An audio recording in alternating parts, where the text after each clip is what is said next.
Bom, tudo bem, então vamos começar. Depois dessas dificuldades, agradeço o pessoal que ficou. Tem bastante gente na sala. É um prazer receber a professora Alinka, do IFUSP. Por favor, professor, fique à vontade, pode começar. Bom, antes de mais nada, queria agradecer ao Instituto de Física da UF esse convite que me honra muito, e hoje gostaria de falar algumas coisas novas e interessantes na física nuclear de baixas energias, para convencer todos que essa é uma física ainda muito viva e muito interessante. Pode mudar. Aqui está o índice. Vou falar algumas palavras sobre propriedades gerais dos núcleos em geral, dos núcleos estáveis. Depois vou introduzir a ideia dos núcleos radioativos, também chamados de exóticos. Vou falar sobre suas propriedades. E aí, no meio dessa apresentação de propriedades, vou falar várias coisas novas e interessantes sobre estrutura nuclear e dinâmica de reações. Pode mudar. Bom, rapidamente, uma das coisas muito importantes para saber sobre o núcleo atômico é que a densidade é muito grande. A gente tem no átomo, que é praticamente vazio, uma densidade normal, que é da ordem de gramas por centímetro cúbico. Agora, o núcleo tem a mesma massa praticamente e um volume 10 a 15 vezes menor. Então, tem uma densidade absurda, 10 a 15 gramas por centímetro cúbico. Só para dar uma ideia do que isso significa, toda a massa da humanidade caberia num volume de meio centímetro cúbico. Se vocês fazem essa conta, 7 bilhões com 70 quilos por pessoa, e vocês veem que para ter essa densidade, ele cabe em meio centímetro cúbico. Pode mudar. Bom, a radioatividade é uma propriedade não dos núcleos estáveis, mas mais dos núcleos radioativos, então não vou falar sobre isso. Uma outra coisa importante é a propriedade da densidade ser constante, a matéria nuclear ser incompressível. Se vocês olharem esse gráfico que mostra o raio quadrático médio dos núcleos, medido experimentalmente em função de o número de massa elevado a 1/3, vocês veem uma relação linear passando por zero. Isso vai do hélio 4 até o chumbo 208. Então, se o raio é proporcional a 1/3, o volume vai com raio ao cubo é proporcional à massa. Então, isso significa que A sobre V, o V sobre A é constante. Isto é, a densidade dos núcleos é a mesma, indo de chumbo até a partícula alfa. Tem algumas pequenas exceções que são núcleos leves. Próximo. Outra importante propriedade dos núcleos, que semelhantemente... Nossa, está muito ruim. Acho que é porque eu fiz em PowerPoint e você está em Linux, né? Bom, tudo bem. Vai ter problemas nas transparências.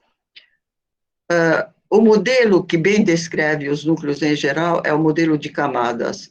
Isso corresponde à seguinte ideia.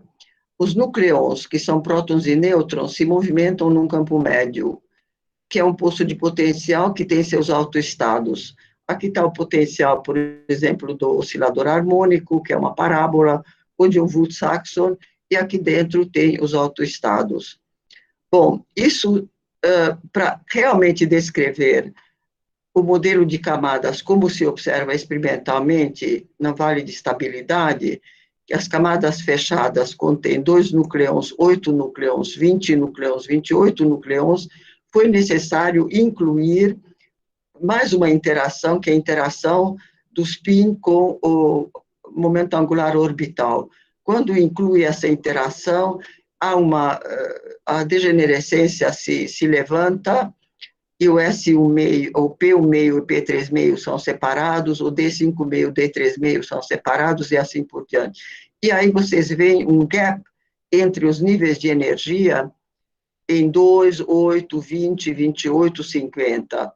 Isso é exatamente o que se observa experimentalmente. Se vocês plotam a energia de ligação do último nêutron em função do número de nêutrons, vocês veem descontinuidades em 28, em 50, em 82, em 126, dessa forma. Pode mudar.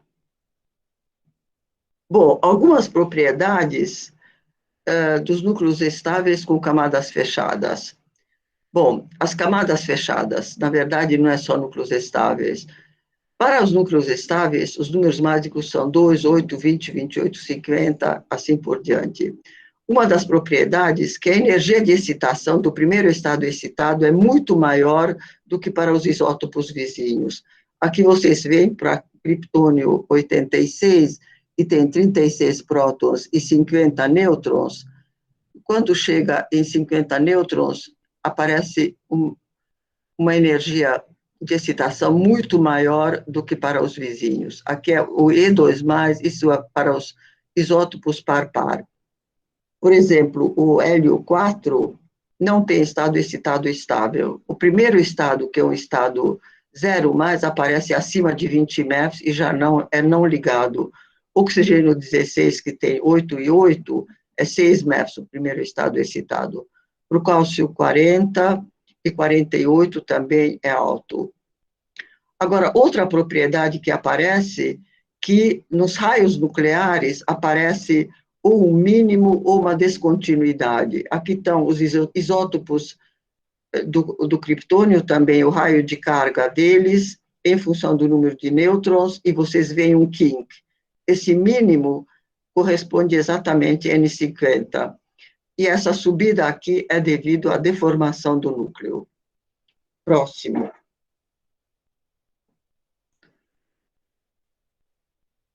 Bom, outro fenômeno é que a massa é menor porque a energia de ligação é maior. A energia de ligação é definido como sendo a massa dos prótons e nêutrons separados menos a massa do núcleo.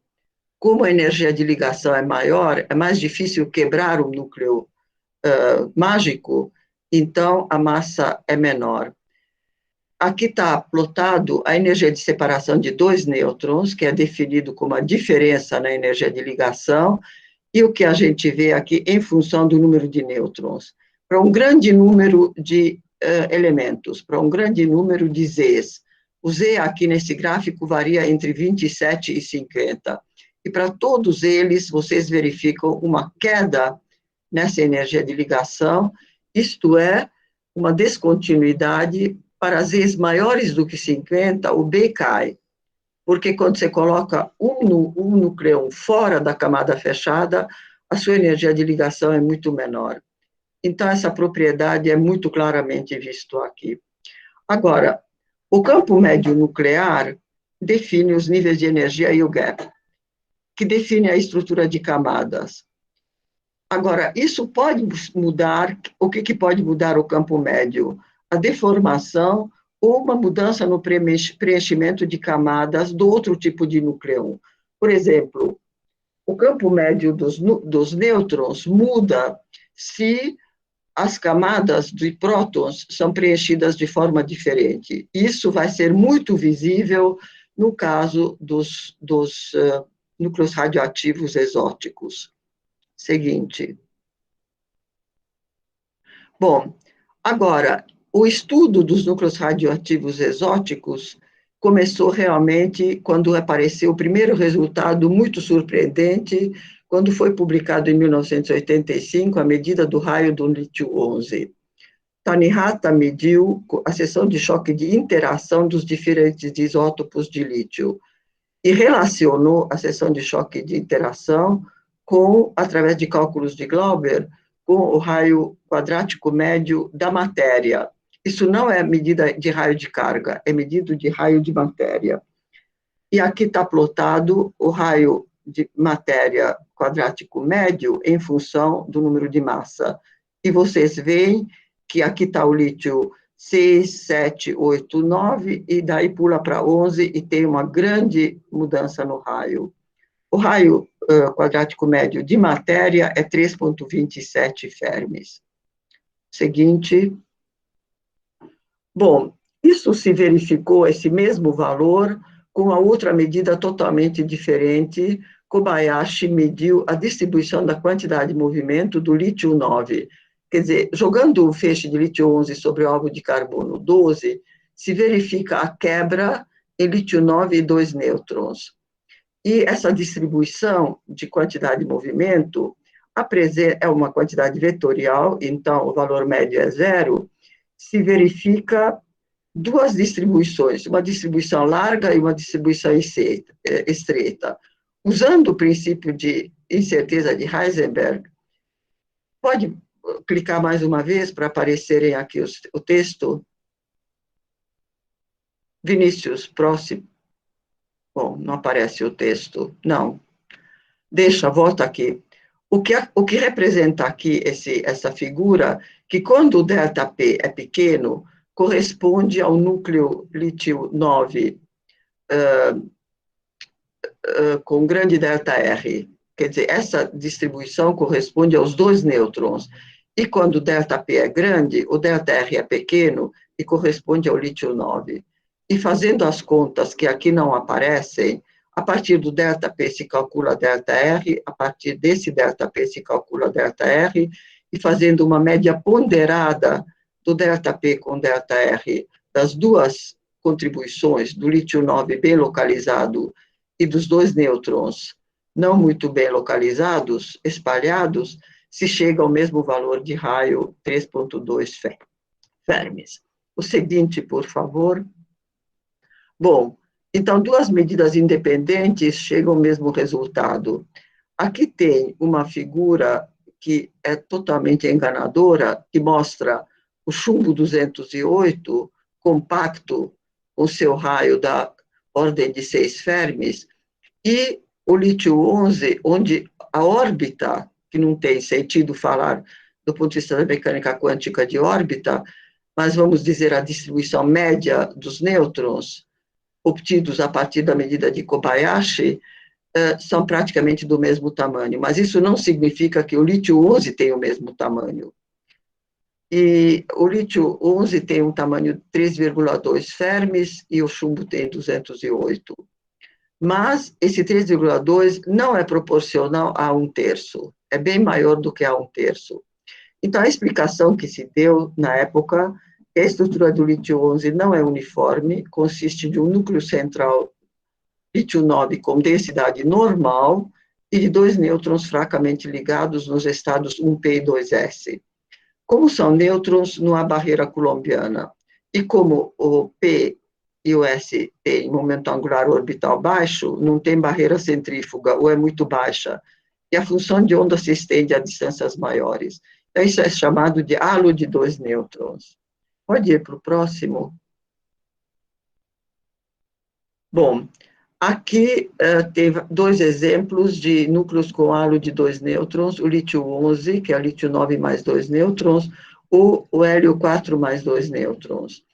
Ambos têm 3 corpos, que esses 3 corpos têm uma característica muito interessante, que é chamado de sistema borromiano.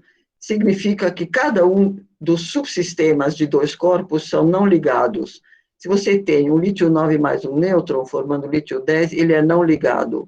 O hélio 5 também é não ligado. 2 nêutrons não formam um sistema ligado. Mas, quando tem os 3 juntos, que seria representado por meio desses 3 anéis, eles são ligados. O que é responsável por esse fato é a interação dos 2 nêutrons e a interação de 3 corpos, o corpo e os 2 nêutrons. Isso torna o sistema de 3 um sistema ligado. Aqui tem a distribuição de densidade, através de cálculos microscópicos de Sagawa, do hélio 4, do hélio 6 e do hélio 8. A densidade é em função do raio. Então, vocês veem que são núcleos que, na região central, têm a mesma densidade, mas, passando para distâncias grandes, eles se estendem a distâncias muito maiores. Próximo. Bom, vou falar um pouquinho sobre raios, que tem algumas coisas muito interessantes e novas. Os raios de carga é o raio da distribuição de prótons. E eles são medidos por espalhamento de elétrons para núcleos estáveis e por espectroscopia laser, porque não dá para fazer alvo de de núcleos radioativos, então é por espectroscopia laser. Como é que isso funciona? O que se mede é o deslocamento isotópico de uma certa transição eletrônica do átomo exótico. Então, um laser excita os átomos de diferentes isótopos no seu núcleo e a frequência varia com com o número de nêutrons.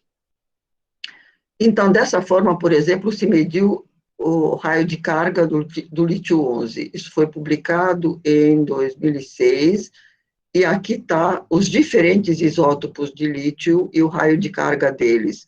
E vocês veem que o raio de carga do lítio-11 é um pouco maior que o lítio-9, mas não chega a ser maior do que os lítios estáveis 6 e 7. Então, o raio de carga dele é 2,48 fermis. Isso mostra que o raio de massa do lítio-11, que é 3,2, é bem maior que o raio de carga, comprovando a existência de halo de nêutrons. O mesmo tipo de comprovação foi feito para os outros núcleos halo leves. Outra coisa importante, que o efeito halo diminui à medida que vamos para núcleos mais pesados, eles não apresentam mais halo, o halo desaparece, e o que aparece no lugar pode mudar, Vinícius? É uma coisa que se chama de pele de nêutrons. Isto é, quando temos núcleos instáveis ricos em nêutrons mais pesados, eles apresentam uma região superficial com a densidade de nêutrons maior que a densidade de prótons. Isso é chamada de pele de nêutrons. Nesse artigo de Alkazov, tem um critério que é bastante interessante. O critério para chamar a existência de uma pele de nêutrons, que, por exemplo, a densidade de nêutrons sobre densidade de prótons, no raio nuclear, é maior que 4. Nesse caso, a gente pode falar de pele de nêutrons. E a densidade de nêutrons, gostaria de tirar isso, mas vocês veem essa coisa preta no meio da transparência? Não, acho que não. Não? Tá bom. Eu vejo aqui. Quer dizer, quando a gente compara a região fora, no raio nuclear, com a região central, a densidade cai por um fator que é maior que 1/100º.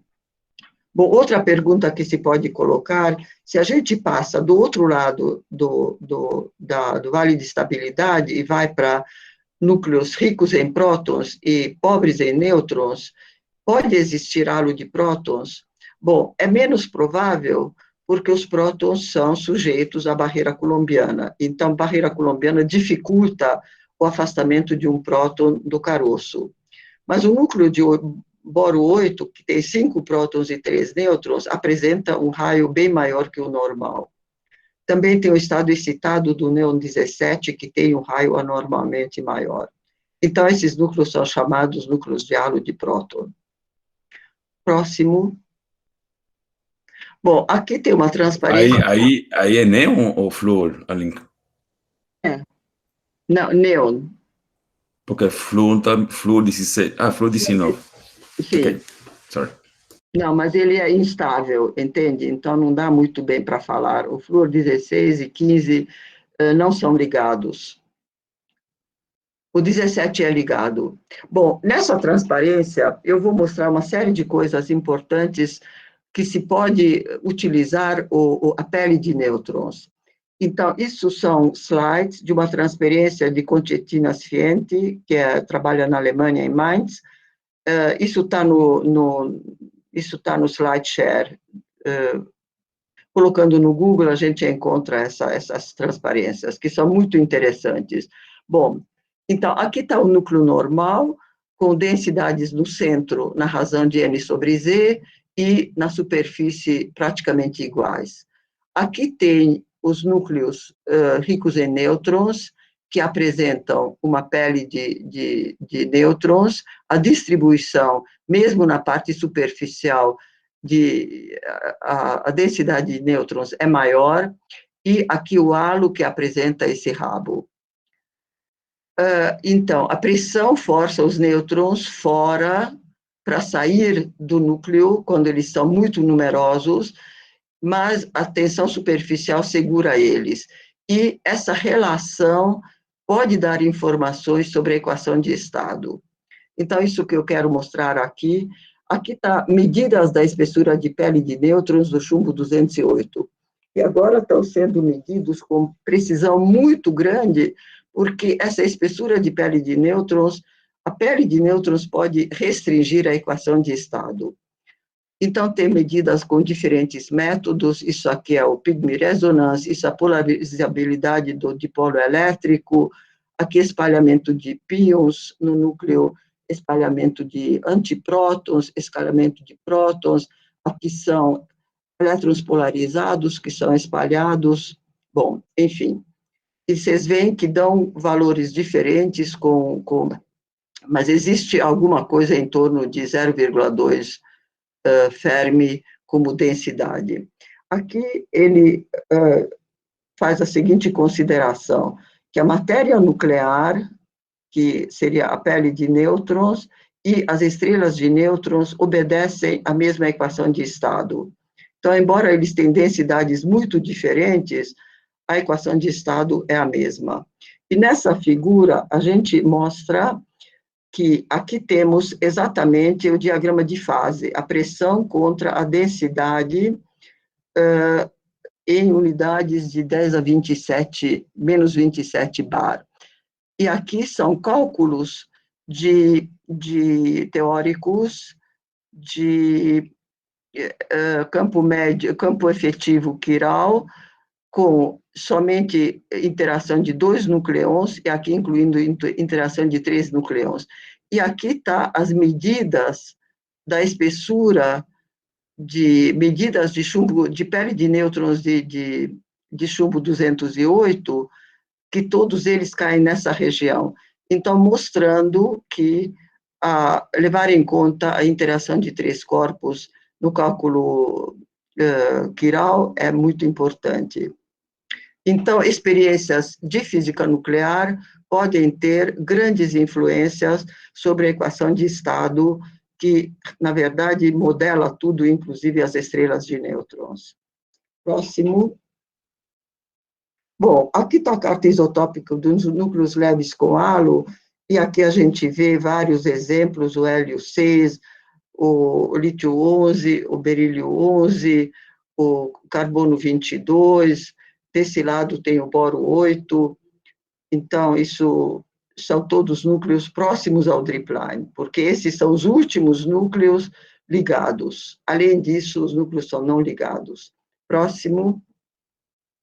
Bom, essa figura é importante, aqui tem o número de prótons em função do número de nêutrons, e mostra os núcleos estáveis, que são os quadradinhos pretos, os núcleos atualmente conhecidos, que são os verdes, e mostra as linhas, que são chamados de dripline, que faz a separação entre núcleos ligados, embora radioativos, não estáveis, mas ligados, permanecem como núcleos, e não ligados.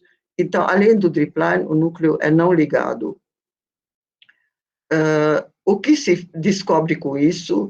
Que, na verdade, tem muito mais núcleos ligados do que os modelos de massa predisseram. Os modelos de massa antigos passavam muito mais, quer dizer, muito mais próximos do vale de estabilidade, porque realmente vários termos não eram bem determinados nos modelos de massa. E conhecendo, por exemplo, a região de núcleos leves, porque vocês percebem que só na região de núcleos leves o dripline é conhecido. Daqui para cima são cálculos teóricos, não é conhecido. Existe uma região extremamente grande ainda de núcleos não descobertos, e essa região se chama de terra incógnita. Próximo. Bom, esse é um outro gráfico que eu achei muito bonitinho, que está no Long Range Plan da NUPEG, no último Long Range Plan da NUPEG de 2017. Ele apresenta aqui, essa é a linha do número de nêutrons, essa é a linha do número de prótons, e no meio, os quadradinhos pretos são os núcleos estáveis, Os amarelos são os ricos em prótons ligados, os vermelhos ricos em prótons não ligados, e aqui os azuis são os ricos em nêutrons ligados. E vocês veem, e bom, o terceiro eixo, de alguma forma, é inversamente proporcional à vida média, por exemplo. Quanto mais longe, eles têm vida média mais curta. O próximo.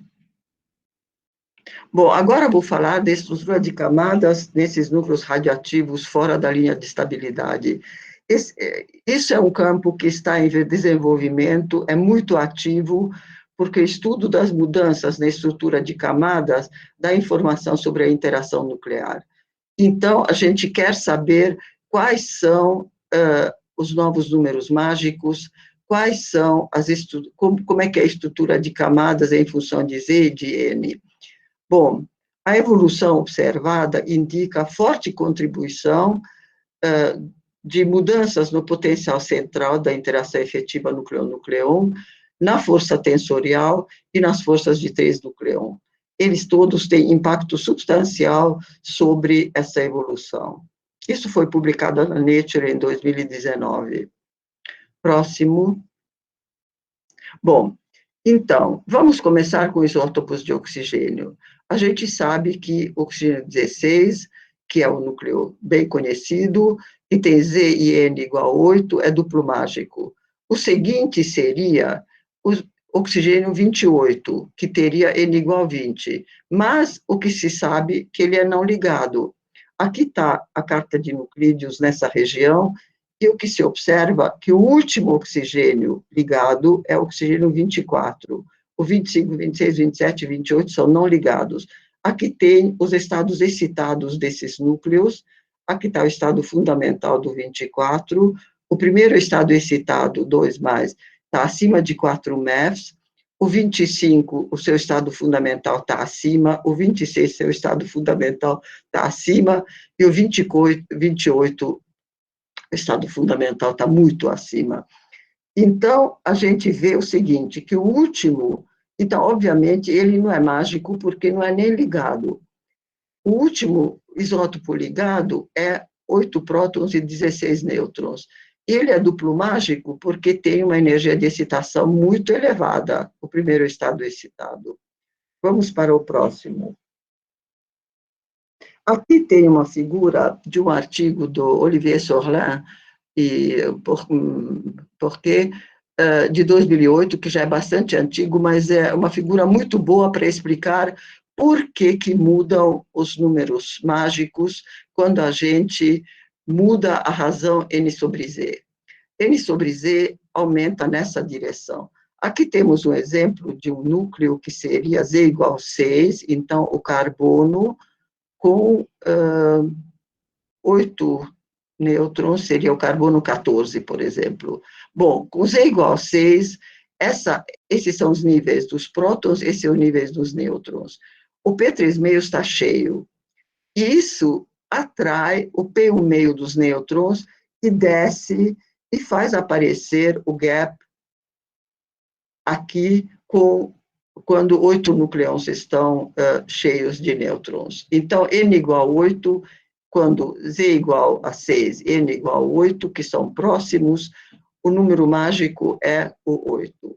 Agora, o que acontece se eu vou tirando prótons da camada... O P3,5 fica vazio, não tem nenhum núcleo aqui. Por exemplo, vamos olhar o L8. L8 tem 2 prótons e 6 nêutrons. Devido ao esvaziamento dessa camada de prótons, a camada de nêutrons, essa interação diminui e ele sobe. Então, ele subindo, o gap, em vez de aparecer entre o P1,5 e o S1,5, aparece entre o P3,5 e o P1,5. Isto é, o P1,5 subiu acima do S1,5. Isso faz com que o gap apareça em N igual a 6. A mesma tipo de mecanismo faz com que o N igual a 20 muda para 16 e 14. aqui é o D5 meios, que tinha uma interação forte com o D3 meios dos nêutrons, quando esse estava cheio. Aqui tinha 14 prótons e 16 nêutrons. Isso fazia que 14 mais 20, 34, o silício 34. Se a gente olha silício 34, ainda se vê o gap em 20. Mas quando aqui a gente vai esvaziando e passa de silício para oxigênio, isto é, essa camada, tiramos os 6 nêutrons que estavam na camada D5 meios, então essa camada sendo vazia, esse nível sobe e o 20 desaparece e aparece 16 ou 14. Mesma coisa para n igual a 28. Quando o número de nêutrons e prótons é parecido, a atração entre os F7,5 prótons e F5,5 nêutrons faz esse nível descer. Então, aparece aqui o gap 28. Quando essa camada esvazia, quando Z em vez de 28 é 20, isso sobe, e aí, nesse caso, aparecem aqui, pode aparecer 32 e 34. Seguinte. Bom, aqui está explicado, no caso, para oxigênio 24, um pouco repetição daquilo. Então, o D3 meios, nêutrons, subiu e, em vez de aparecer em 20, aqui o gap aparece em 16. Pode ir para o seguinte. Bom, aqui é uma figura experimental das energias do primeiro excitado 2 mais dos núcleos par-par. E aqui estão, para números mágicos, os estáveis, ele aparece o pico em 28, em 20 e em 8. Aqui está. Tem um pico aqui. Aqui é a energia do primeiro estado excitado em função do número de nêutrons. E aqui está 8, 0, 20 e 40.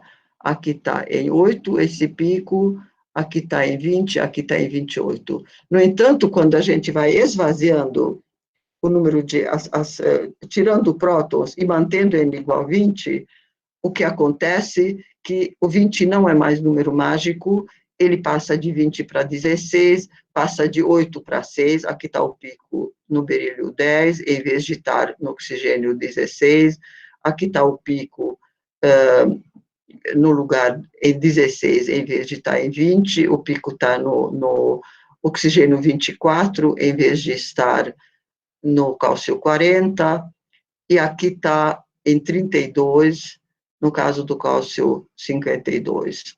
Seguinte.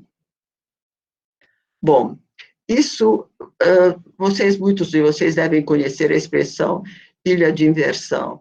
Isso aqui era conhecido há muito tempo, que esses núcleos com n igual a 20 e o Z entre 9 e 14, esperaria-se que eles apresentem propriedades de núcleos mágicos para n igual a 20, como, por exemplo, o magnésio 32. Pensava-se que deveria ser mágico, mas muito pelo contrário, ele é extremamente deformado, o primeiro estado 2 mais é muito baixo, então desaparece o gap pela subida do nível 1D 3 meios. Está representado aqui. Próximo slide.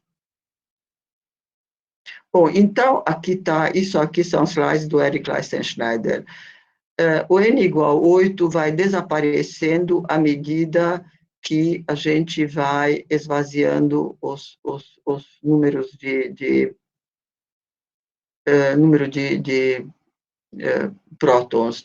A mesma coisa, o 20 vai desaparecendo e passa, o 20, deixa eu ver, n igual a 20. E o n igual a 28 também. Aqui vai aparecendo no lugar de 16, não tá marcado, mas no lugar do 28 vai aparecendo 32 e 34. Seguinte. Bom, aqui estão os estados a energia de excitação do primeiro estado excitado. Então, aqui temos todos os, em função do número de nêutrons.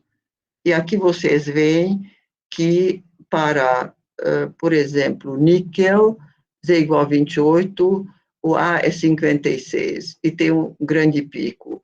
À medida que eu vou diminuindo Z, esse pico começa a diminuir. Já para o argônio é menor, e aqui continua esse gráfico, para o enxofre desapareceu e para o silício também desapareceu. Z igual a 14, Z igual a 16, sempre com N igual a 28, não tem mais esse pico. Então, à medida que eu fui esvaziando as camadas de prótons, essa coisa subiu e, em vez de 28, vai aparecer o 32 e o 34. Acontece que aqui não tem medidas para núcleos mais ricos em nêutrons. Existem, já foram medidos, mas não se conhece a espectroscopia, não se conhece a energia do primeiro estado excitado. O que se vê aqui, que a partir de Z igual a 22, vai aparecendo um outro pico ao lado, que é o 32, e possivelmente também um 34. Então, é isso que a gente vai observar agora nos slides seguintes. Pode mudar, por favor? Bom, aqui tem um outro parâmetro que é útil para determinar a existência de camada fechada, que é chamada de share gap de nêutron empírico, delta 2N, que é a diferença das energias de separação de dois nêutrons. Isso é plotado em função do número de nêutrons. Então, aqui se vê o 28, aqui o 32 e aqui o 34. Para o cromo, não tem ainda nada aqui, para o vanádio também, para o titânio aparece, os cândio já aparece um pico aqui, no 32, no cálcio aparece o pico em 32, e no potássio também aparece o pico em 32. Então, nisso, o Eric teve uma contribuição, eles mediram esses dados dos cândio, esses dados azuis. Próximo. Bom, aqui novamente esse delta SN comparado com cálculos teóricos de Chiral Effective Field Theory, aqui são fenomenológicos, eles conseguem reproduzir novo número mágico em N igual a 32. E aqui está um artigo no Physical Review Letters, em 2021, publicado, em que o Eric é o primeiro autor. Essas foram medidas que ele fez no MSU, agora durante o postdoc dele. Bom, só para dizer, ele foi meu aluno de mestrado, então ele depois foi fazer doutorado no Triumph, e agora está no CERN, no Isolde. Próximo.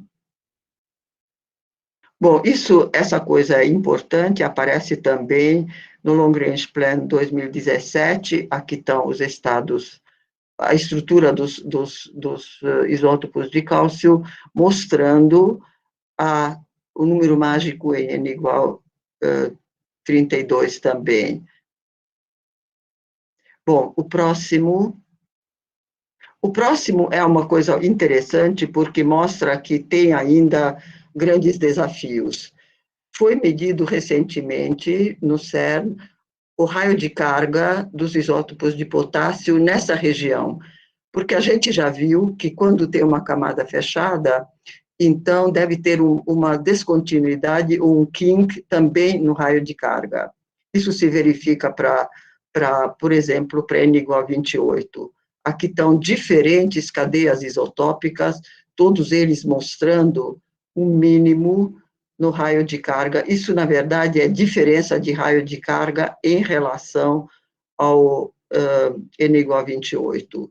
E vocês veem todos eles mostrando essa anomalia em N igual a 28. Bom, eles foram medir raios de carga de potássio que na massa e no estado excitado mostram essa anomalia, mas aparentemente no raio de carga não tem nenhuma anomalia. Eles mediram para N igual a 32 e para N igual a 33, e tem uma coisa totalmente, um comportamento contínuo, sem nenhum kink.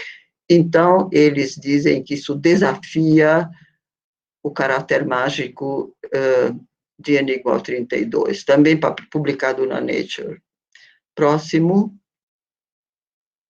Bom, então aqui temos a nova carta de nuclídeos, com os novos números mágicos aqui na região baixa, 6, 16, 32, 34, e os antigos 8, 20, 28, e assim por diante. Bom, vamos ver o que acontece daqui para cima. Próximo. Bom, o que acontece com os números mágicos para núcleos mais pesados? Por exemplo, vamos para o N igual a 50. Bom, isso era um desafio, porque já foi observado níquel 78 desde os anos 1990 no Ganil, mas não basta observar, a gente tem que medir ou a espectroscopia, saber os estados excitados, ou a massa, ou várias características. Bom, esse artigo também foi publicado na Nature em 2019, foi a medida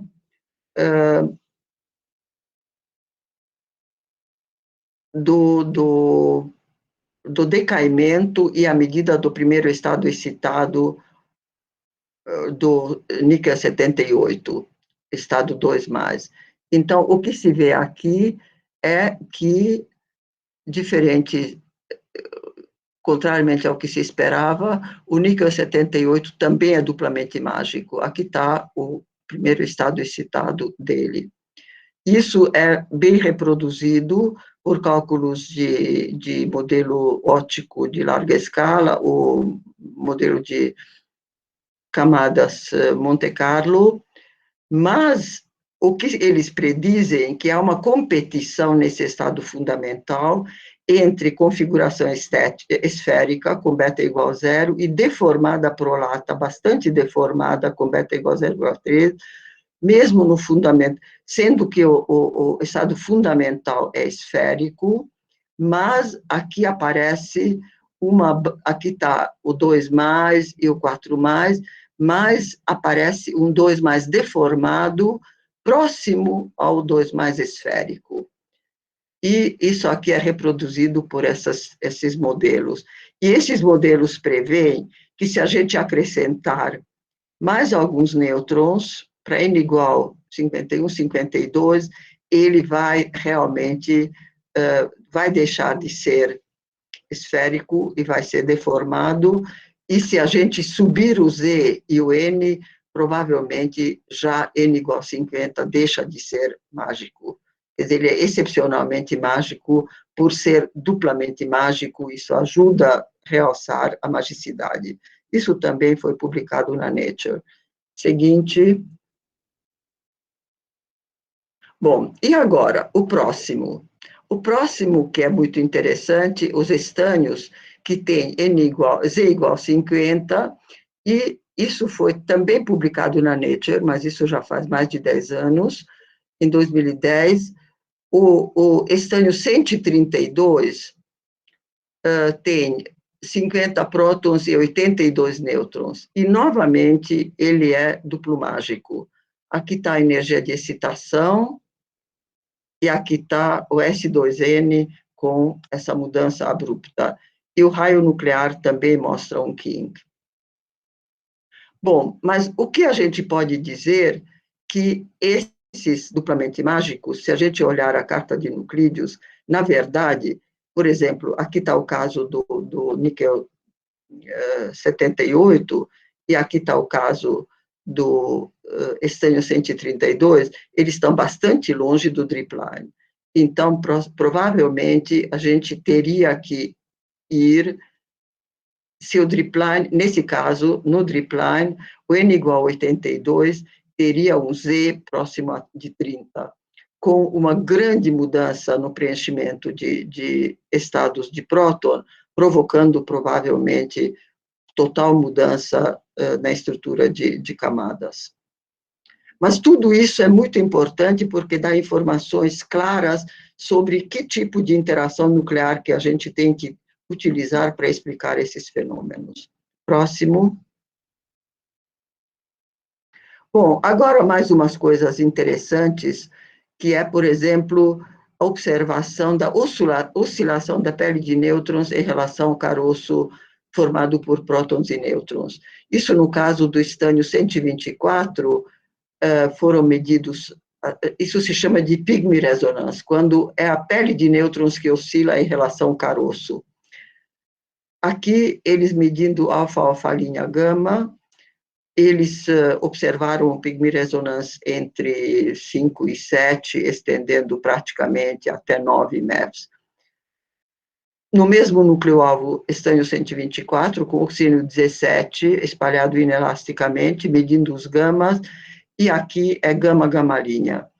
Então, todos eles apresentam um pygmy resonance nessa época. Para a gente poder estudar melhor os pygmy resonance nos núcleos, vai ser importante estudar em núcleos radioativos muito mais ricos em nêutrons.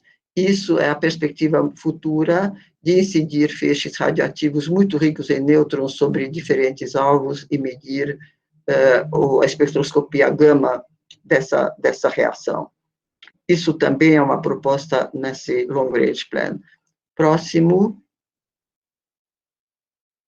Bom, outra coisa para provar que essa física é muito importante é o número de novos aceleradores em construção com feixes radioativos intensos. Intenso significa realmente começando a ser comparáveis com feixes estáveis. Aqui tem 10 a 13 partículas por segundo, com energias maiores que 100 MeV por nucleon, em todos esses casos. Bom, esse já está em funcionamento, RICAN, o RIPF, que é o Radioactive Ion Beam Factory, o FER-GSI está em construção, o Spiral 2 está em construção, FRIP está em construção, Facility for Rare Isotope Beams, RAON, que vai ser na Coreia do Sul, está em construção, e na China também tem uma em construção. Todos eles aceleradores com feixes de núcleos radioativos, com feixes intensos de núcleos radioativos. Seguinte. Bom, vou falar algumas palavrinhas sobre elementos superpesados, que também é alguma coisa que é da física nuclear de baixas energias. Eles são produzidos em energias baixas, exatamente para eles não serem muito excitados e não fissionarem e decaírem lentamente, bonitinho, por emissão de alfas. Bom, o seguinte, esse foi mais pesado já observado, que é o Z igual a 118, e aqui temos todos, os amarelos são os já observados, e aqui temos a previsão teórica da ilha de estabilidade, que se espera nessa região de Z e nessa região de N. E o que acontece é que, em termos de Z, já alcançamos, até já ultrapassamos, mas faltam nêutrons. Então, aqui tem realmente uma grande dificuldade, porque, mesmo com o feixe intenso de cálcio 48, que é rico em nêutrons, e com alvos radioativos da cadeia de actinídeos ricos em nêutrons, ainda faltam nêutrons. São reações de fusão, em que se somam os prótons e nêutrons, mas nessa região precisaria ter mais nêutrons para ele ser mais estável. Próximo. Bom, aqui estão os últimos observados. O 118 se chama de organessonotenecínio, e a maior vida média em toda essa região foi observada aqui para Z igual a 117, que é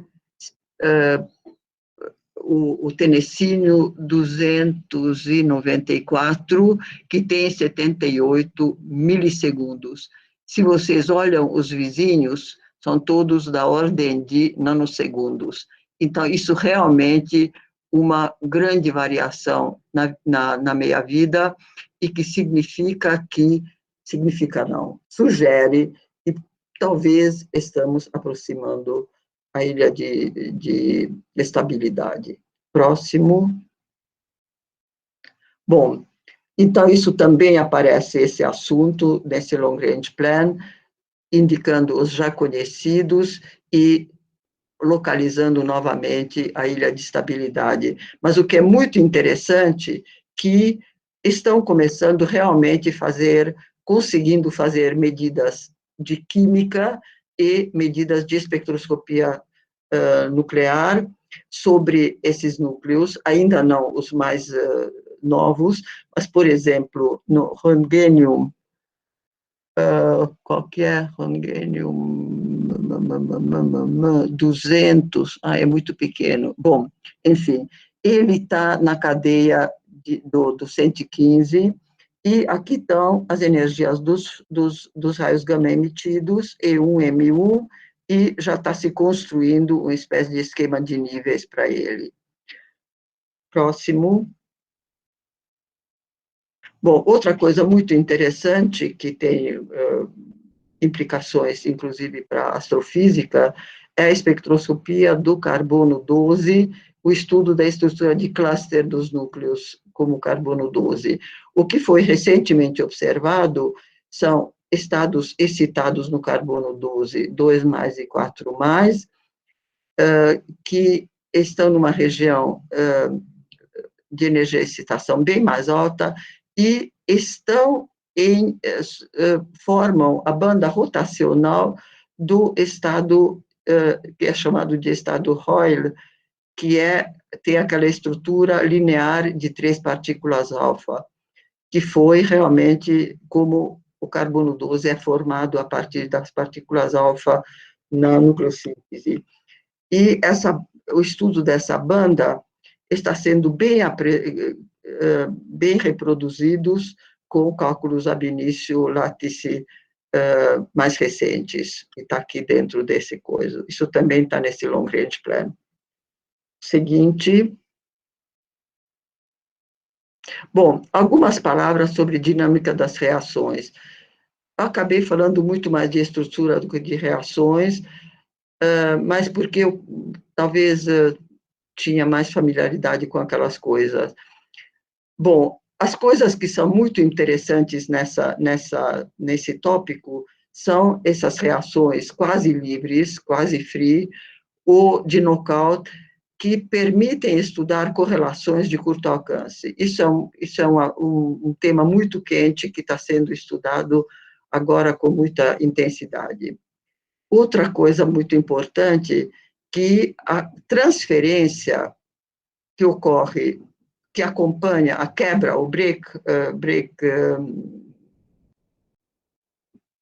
a quebra dos projéteis radiativos na hora de espalhamento, na hora de chegar no alvo, e que tem um efeito forte, essa quebra acompanhada de transferência, tanto no elástico como na fusão. Outra coisa muito interessante que está ficando muito na moda é estudar reações de transferência de 2 partículas, essencialmente 2 nêutrons, tipo TP, outras reações, para estudar a interação de pairing. E o que se estuda, tentar separar, teoricamente, fazer os cálculos da transferência simultânea e sucessiva e reproduzir os dados somando essas dois mecanismos. Outra coisa que está se estudando é fusão a energias bem abaixo da barreira, tem novas medidas, aqui tem um gráfico apresentando isso, é o magnésio 24 mais silício 30, seção de choque de fusão. Antes as medidas paravam aqui e agora chegaram até aqui. E aqui tem comparação entre diferentes cálculos e isso mostra a importância do caroço repulsivo no potencial nuclear para reproduzir esses dados. Sem esse caroço repulsivo, o cálculo esse tracejado, com o Wurzelsaxon simples passa aqui, e, levando isso em conta, se reproduzem os dados.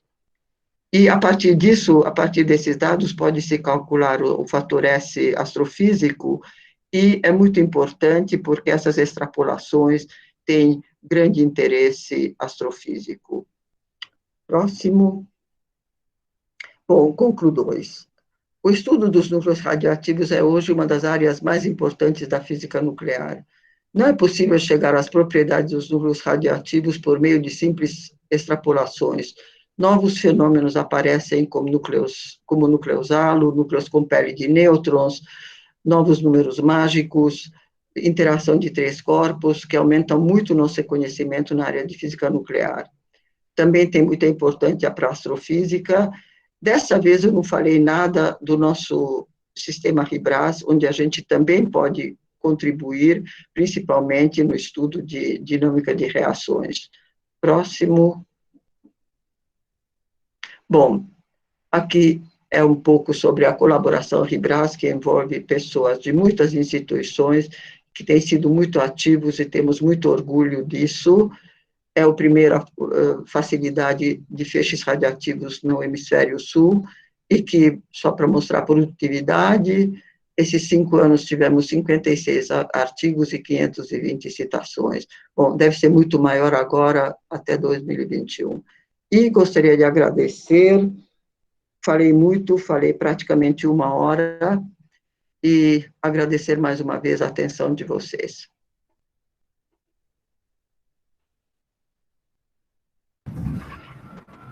Obrigado, professor. Se alguém tiver alguma pergunta, pede para levantar a mão ou colocar no chat, pedir a palavra, por favor.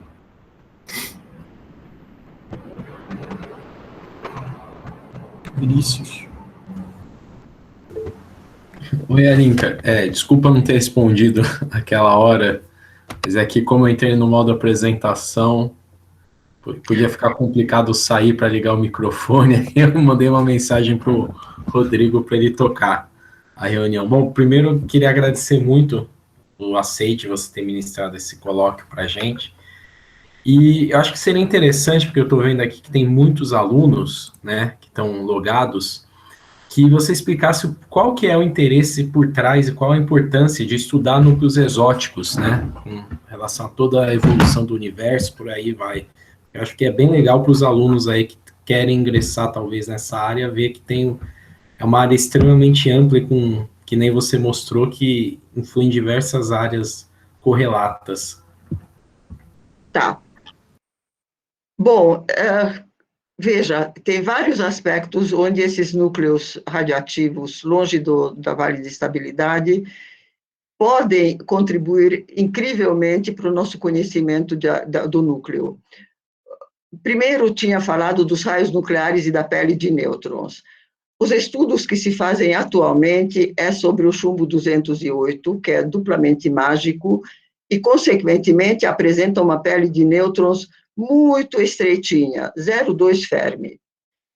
E, mesmo assim, ele tem realmente muito interesse para a determinação da equação de estado da matéria nuclear, da matéria neutrônica, e porque consegue restringir numa região de relativa baixa densidade.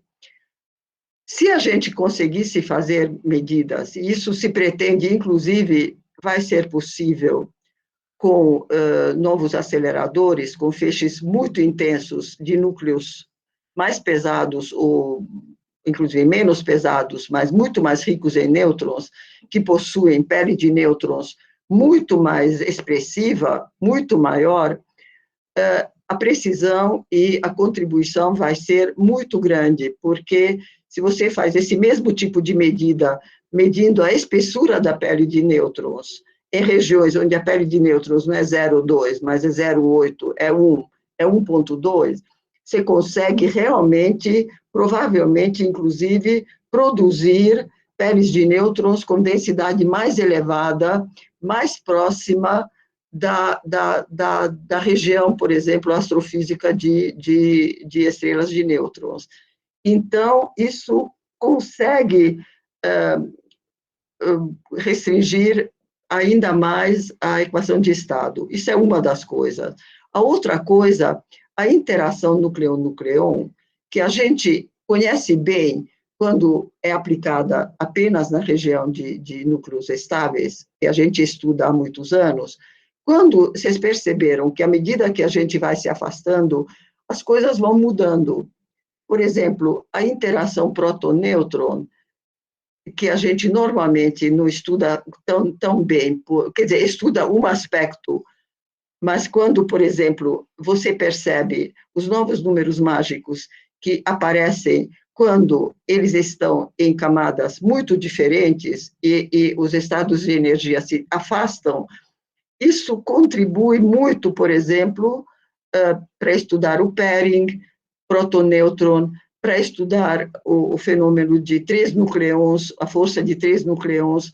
Tudo isso vai se poder estudar com muito mais precisão, indo para situações novas de núcleos muito ricos em nêutrons, que ainda nem são conhecidos, e com esses novos aceleradores a gente vai poder se afastar muito mais da linha de estabilidade. Então, a força nuclear vai se conhecer melhor, consequentemente, a gente vai ter uma capacidade, provavelmente a gente vai conseguir, usando feixes de núcleos radioativos ricos em nêutrons muito intensos, provavelmente a gente vai poder usá-los para produzir superpesados e vai conseguir mapear muito melhor a região da ilha de estabilidade, onde tem previsões até que pode existir núcleos com vida média de anos, entende? Então, tem tanta coisa ainda aberta e desconhecida que com esses feixes novos, muito ricos em nêutrons e muito intensos, será possível realizar, que a gente nem imagina quanta novidade pode surgir. Legal, legal. Bom, aproveitando, quem tiver qualquer dúvida ou quiser conversar com a Alinka, basta levantar a mão ou colocar no chat. Enquanto ninguém aparece, eu vou continuar tirando. Ninguém tem pergunta, meu Deus. O André Serra tem, mas André, antes de você, eu só vou pedir mais um, para matar minha última dúvida, a questão desses novos aceleradores, Alinka, que vão gerar aí novos feixes intensos, qual a principal mudança? Bom, não sei se você sabe também, mas agora que me surgiu a curiosidade, são técnicas novas ou são simplesmente... Não, as técnicas são sempre... Eu não falei, para poder falar com tanto detalhe dessas coisas novas na parte de raios e de massas, etc., eu tirei... E tinha transparências que já apresentei meia dúzia de vezes, então essas todas tiraram. Na verdade, o método de produção de núcleos radioativos, essencialmente são dois. A gente, no RIBRAS, usa a reação de transferência, que é o mais intenso em baixas energias. Em energias intermediárias, tipo 100 MeV por nucleon, 200 MeV por nucleon, é muito melhor usar fragmentação de projétil. Então, tem um projétil estável em voo, que se fragmenta, e a gente pega esse núcleo fragmentado, bastante exótico, e separa por métodos eletromagnéticos e tal. Então, continua valendo. Você viu que muitos desses novos aceleradores vão trabalhar na mesma faixa, 200, 300 MeV por nucleon, usando esse método. Outro método, que é chamado de ISOL, que é Isotope Separation Online, é usando energias muito mais elevadas. Por exemplo, no CERN, usando prótons de 1, 2 GeVs, e no GSI, usando prótons e deuterons de 2 GeVs, você incide no alvo muito grosso, por exemplo, de chumbo, muito grosso, um tijolão, entende? Para parar prótons de 1 GeV, você precisa por um tijolão. Agora, esse próton vai quebrando, fragmentando os núcleos do alvo, e aí aparece um monte de coisas, mas eles estão praticamente parados. Então, eles saem por difusão térmica, são ionizados e depois são separados. Então, esses são núcleos a baixíssimas energias. No CERN-ISOL, primeiro eles aceleram eles a 60 keVs aí fazem medidas que eu falei, por exemplo, medida de raio, medida de massa. Você não precisa de muita energia para jogar o teu núcleo dentro de um panning trap, ou numa linha, colocar um feixe de laser e medir as excitações eletrônicas desses íons, entende? Então, nesse caso, basta 60 keV. Mas no CERN-ISODE também colocaram um tandemzinho, que é o Hex-ISODE, onde já chegam até 10 MeV por nucleon. Então, eles têm tudo quanto é feixe, já numa energia bastante interessante para estudar reações. Bom, agora, o que muda essencialmente é o alvo de produção, entende?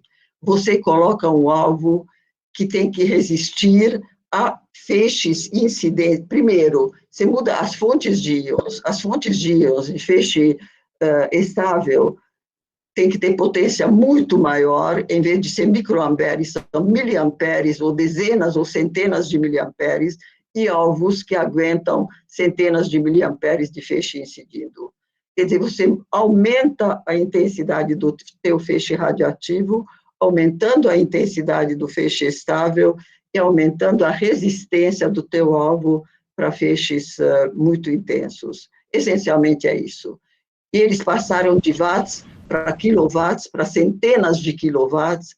Aliás, naquela transparência, bom, não vou voltar agora porque é muito complicado, mas onde falo dos núcleos aceleradores, está colocado a potência de cada um deles, entende? Então, são centenas de quilowatts de potência que são realmente enormes mudanças. Essencialmente isso. O mecanismo não mudou, o acelerador não mudou, é a fonte de íons e o alvo de produção que muda, essencialmente. Tudo bem, obrigado. O André Serra, ele tinha uma pergunta. Pode ligar o microfone, André, perguntar.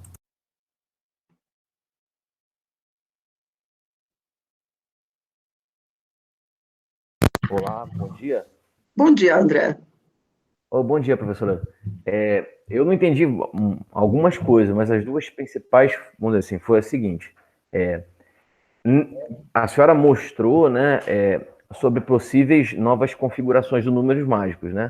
Mas se eu entendi bem, não necessariamente é obrigatório que exista novos números e que eles sejam diferentes, não é isso? Veja, o que acontece, se você se afasta bastante, se o N sobre Z, o N menos Z, começa a ficar comparável ao Z, ou até maior que o Z, isso significa que você se afastou muito da linha de estabilidade. Muito, sim. Vai mudando com o Z, porque essa coisa vai se abrindo, você viu? Então, por exemplo, ter uma diferença entre Z e N da ordem de 12 é muito para núcleos leves, para Zs baixos. E aí, realmente, o N igual a 20 desaparece. Para o magnésio 32, que tem 12 prótons e 20 nêutrons, não é mágico. O magnésio 32 não é mágico, entende? Entendo. Então, lá aparece, o número mágico muda de 20 para 16. Agora, se foi para cima, para níquel 78, aí você vê que o N50 ainda é mágico. Por quê? Porque, relativamente, você... quer dizer, à medida que você vai subindo, você tem os teus dois postos de potencial, prótons e nêutrons, e tem os autoestados, tá certo? À medida que você vai subindo, e vai subindo o momento angular orbital e o momento angular total J, você vai conseguindo, pelo princípio de Pauli, colocar mais e mais nucleons, tá certo? Então, para você dizer que essa camada está vazia, realmente isso envolve tirar muitos nucleons.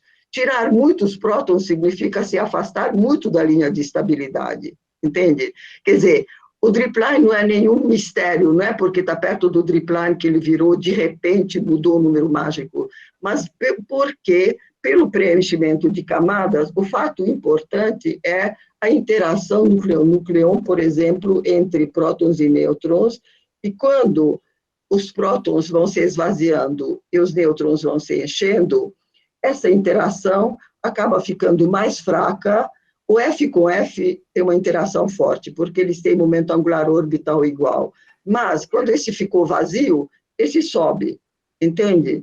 E aí aparece o gap em outro lugar.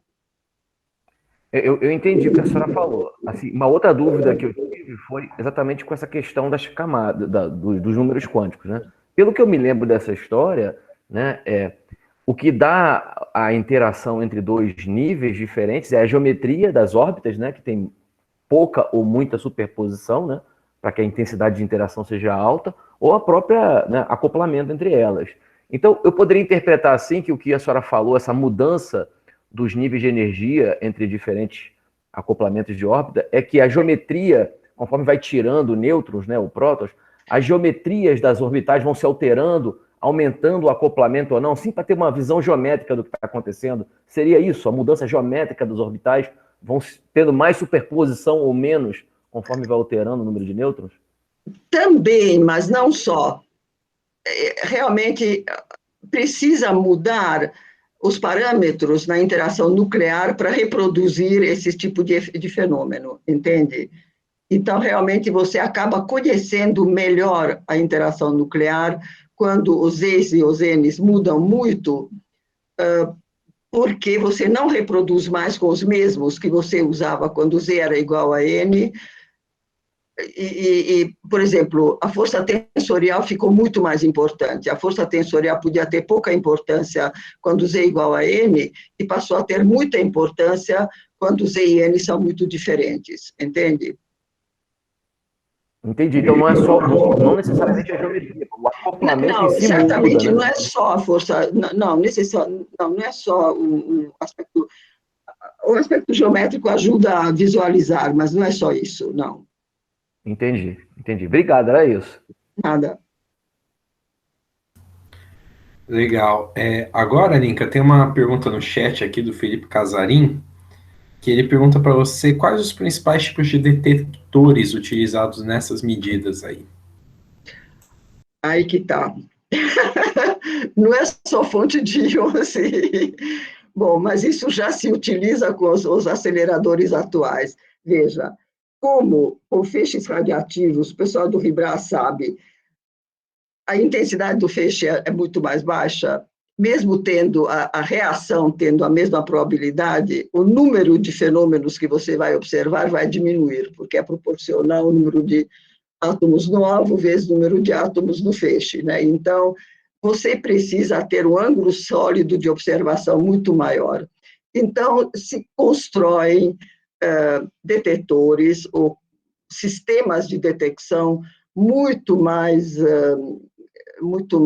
maiores, quer dizer, tanto nos Estados Unidos, onde está construindo o Greta, que vai ser um 4P de detetores de raio gama de germânio hiperpuro, pixelado, que, quer dizer, como na Europa, onde tem a Ágata.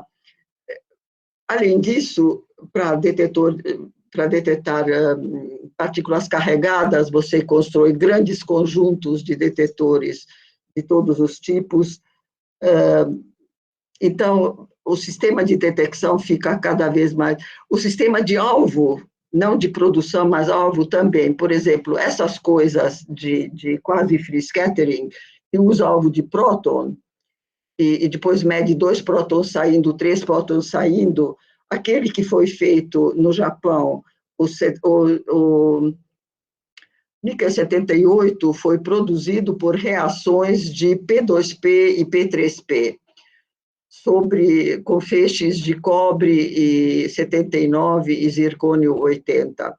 Bom, depois, para você fazer essa reação P2P, você usa um alvo não de gás de hidrogênio, mas de hidrogênio líquido, entende? Porque aí você tem muito mais átomos por unidade de volume. Então, você trabalha com criogenia, onde você antes trabalhava com gases. Quer dizer, tudo vai se desenvolvendo e se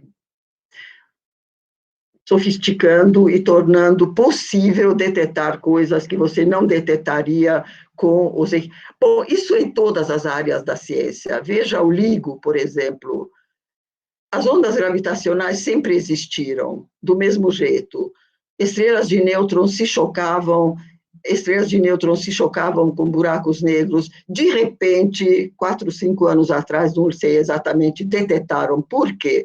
Porque aumentaram a eficiência de detecção, entende? Você passa a detectar coisas que você não via, porque você aumentou a tua eficiência de detecção e a tua possibilidade de detectar. A mesma coisa, o oxigênio 24 demorou muito para ser detectado. Não se sabia se existia, se o oxigênio 24 era ligado ou não ligado. Se detectava só o oxigênio 22 e nada. E os cálculos teóricos previam que devia ser duplo mágico, entende? Já se faziam esses cálculos e sabiam. E não se, de repente, aumentando as eficiências de detecção e a intensidade do feixe de produção e alvo, etc., de repente detectaram o oxigênio 24. Sabe, quer dizer, o que mede que o núcleo é ligado? Ele chega no detetor. Você só estuda o núcleo ligado quando ele chega no detetor, porque ele pode viver só microsegundos, mas microsegundos ou mesmo nanosegundos é suficiente para chegar no detetor. Agora, o núcleo não ligado, ele se quebra em 10 a menos 22 segundos. Esse nunca chegará no detetor, entende? Então, a definição de núcleo ligado, aquele que chegou no detetor.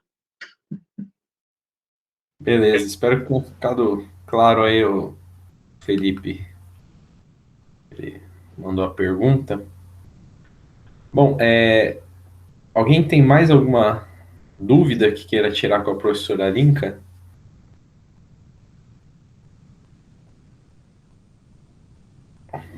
Acho que não. Alinka, queria agradecer mais uma vez por você ter tirado um tempo para conversar com a gente. Sempre muito legal quando o pessoal se disponibiliza.